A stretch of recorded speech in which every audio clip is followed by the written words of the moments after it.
Hello students, आज हम मिलते हैं एक नए वीडियो के साथ जिसका टॉपिक बहुत ही छोटा है बट बहुत ज़्यादा इम्पॉर्टेंट है। तो इस टॉपिक में हम बात करेंगे बीप की।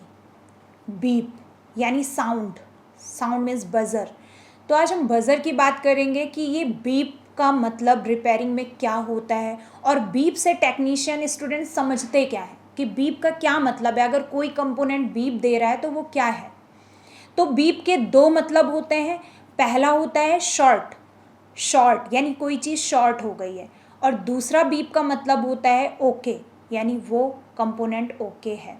अब हम दोनों को डिफाइन कैसे करेंगे, बीप का मतलब शॉर्ट और बीप का मतलब ओके।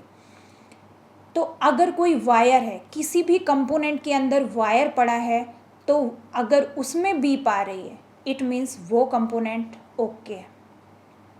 अगर किसी कंपोनेंट के अंदर वायर नहीं है, दो अलग अलग मेटल हैं, तो वो कभी बीप नहीं देगा।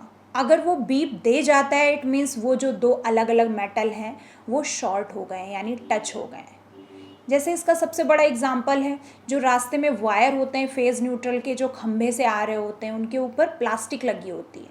तो गर्मियों में क्या होते हैं, वो वायर आपस में टच हो जाते हैं। क्यों? क्योंकि प्लास्टिक पिघल जाती है।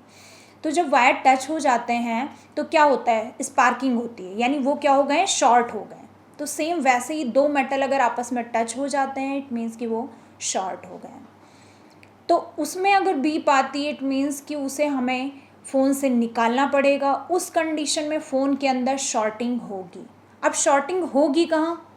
किसी भी कंपोनेंट में शॉर्टिंग हो सकती है, किसी भी लाइन में शॉर्टिंग हो सकती है, या पूरे फ़ोन में शॉर्टिंग हो सकती है, जिसकी वजह से फ़ोन फुल शॉर्ट होता है और फ़ोन डेड होगा। मात्र उस एक कंपोनेंट को निकालने से फ़ोन ऑन हो जाता है। उसके बाद बात करें कि जिसके अंदर वायर नहीं होता, और भी चीज़ें हैं जिसमें प्लस माइनस होता है जिन कंपोनेंट्स में, जैसे डायोड है, तो वो भी अगर plus minus anode cathode short हो जाते हैं तो उसे भी पीसीबी से निकालना पड़ता है, क्योंकि शॉर्टिंग के दौरान फ़ोन पूरा शॉर्ट हो जाता है, डेड हो जाता है। तो आइए देख लेते हैं कि कौन से कंपोनेंट में वायर पड़ा होता है और वो बीप देने पर ओके होते हैं, और कौन से कंपोनेंट बीप देने पर शॉर्ट होते हैं, हमें उसे निकालना पड़ता है, रिमूव करना पड़ता है पीसीबी से। तो चलते हैं पीसीबी की ओर। तो सबसे पहले हम बात करते हैं इस कंपोनेंट की। इसको मोबाइल टेक्नीशियंस ने नाम दिया है एलवीआर का। ये जो आप ब्लैक कलर का देख रहे हो ये एलवीआर है, लो वैल्यू रजिस्टर है। तो ये रजिस्टर आपस में बीप करता है तो ओके होता है। तो ये देखिए एलवीआर है, इसकी वैल्यू 50 ओम से कम होती है, इसलिए ये बीप दे रहा है। तो जब ये रजिस्टर आपस में बीप करता है, ये रजिस्टर आपस में बीप कर रहा है, इट मीन्स ये ओके है, ये शॉर्ट नहीं है, ये शॉर्ट नहीं है। अब हम एलवीआर की बात करते हैं किसी दूसरे कंपोनेंट की। तो एलवीआर के बाद अगर हम बात करें तो उसका नाम है करंट सेंसिंग रजिस्टर। इसके जस्ट बगल में ये लगा हुआ है वाइट कलर का R020। ये करंट सेंसिंग रजिस्टर है, ये भी बीप देने पर ओके होता है। ये देखिए ये भी ओके है, ये भी शॉर्ट नहीं होता है, इसके अंदर भी रेजिस्टेंस कम होता है। आप इसे वायर समझिए, मीटर इसे वायर समझता है, बट इसका रेजिस्टेंस कम होने की वजह से ये बीप साउंड करता है। अब हम बात करते हैं एक तीसरे कंपोनेंट की जिसे फ्यूज़ कहते हैं। फ्यूज़ देख लेते हैं हम। तो ये देखिए ये 000 लिखा हुआ है, ये फ्यूज़ है। ये भी आपस में बीप देता है, ये भी ओके होता है। ये 0 ओम का रेजिस्टेंस है इसलिए ये बीप करता है। अब हम बात करते हैं पुराने फ़ोनों में लगे हुए पैकेज रजिस्टर की। तो ये जो पैकेज रजिस्टर हैं ये भी 0 ओम के होने की वजह से ये बीप करते हैं।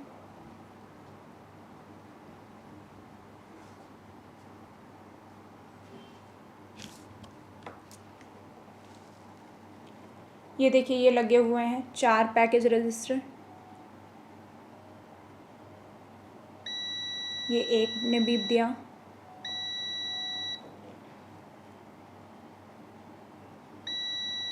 ये दूसरे ने बीप दिया, तीसरे ने बीप दिया, ये चौथे ने बीप दिया। ये पैकेज रजिस्टर है जो आपस में बीप देता है, यानी फ्यूज़ रजिस्टर का 4 पैकेज बना के लगाए गए हैं, तो ये भी बीप देते हैं। अब हम बात करते हैं कॉइल की, तो कॉइल देख लेते हैं।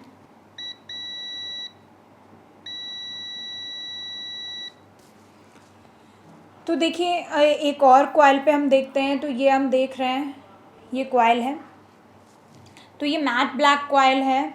इसको हम चेक करते हैं, तो ये भी बीप साउंड देती है, ये देखिए।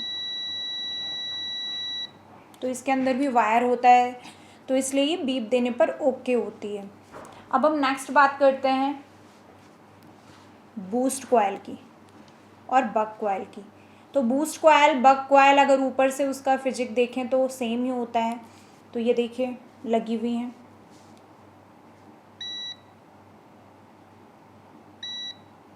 ये देखिए ये सब बीप दे रही हैं आपस में, ये भी ओके हैं। स्टूडेंट्स एक बात का ध्यान दीजिएगा कि हमारे पीछे एक वीडियो बना हुआ है ऑलरेडी, बूस्ट कॉइल और बक कॉइल में डिफरेंस। तो अभी आप ये यहाँ पे कमेंट मत कीजिएगा कि ये बूस्ट कॉइल है या बक कॉइल है, ऑलरेडी इसका वीडियो बन चुका है, दोनों में डिफरेंस आप देख सकते हैं प्लेलिस्ट में जाके। तो ये बूस्ट कॉइल ने भी बीप दी, ये ओके होती हैं, आई मीन ब्रेक नहीं है। अगर ये बीप देती हैं तो ब्रेक नहीं है। अब हम बात करते हैं कपलर की। तो स्टूडेंट आप ये देख पा रहे होंगे 6 कपलर लगे हुए हैं यहाँ पे। हम एक कपलर आपको चेक करके दिखाते हैं। इसने बीप दिया, इसके जस्ट ऊपर इसने